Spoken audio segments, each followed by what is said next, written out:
Hi. So let me explain a little bit how we calculate income and how we calculate the price of the house for when a person calls us and say, "Hey, I want to buy a house," and we tell them we have to do the qualification, what that really means. So basically, the way it works is that we need to know what the income for the person is, and the income is gonna be different. Like for example, here you have base income. Like for example, if a person makes $20 a month, then usually what we do is 20 $20 times 40 hours on a week times 52 weeks divided by 12. Okay.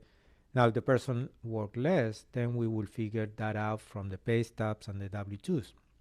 And then if it is less than 40 hours, then we will put 35, 38, 30, whatever it is. If the person, many times people say, hey, but I work 50 hours, but I'm not paid overtime. Unfortunately, we only can go with the 40. So the 10 we had to go overtime, and the overtime is calculated based on the average of 2 years.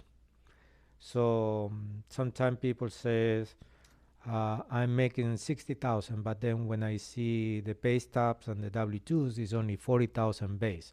So in that case, I had to put the 40,000 here divided by 12, and the 20,000, whatever, I had to make sure that they receive on the last 2 years an amount similar to that. Okay, and then if that is the case, then I put that amount, I add the 2 years divided by 24, and then that amount will go here on overtime or commission. That's why the qualification then is going to be lower than what people actually think is their actual salary. Okay. And yep, that's pretty much how I calculate the income. Now, that is for a W-2 employee. And in those cases, I will only need the last 2 years of W-2s and the last two pay stubs, the most recent. Don't send pay stubs and W-2s from, basically don't send me pay stubs from work jobs that you don't have anymore, because we can only use the jobs, the work that you have right now. Okay. And that's basically it.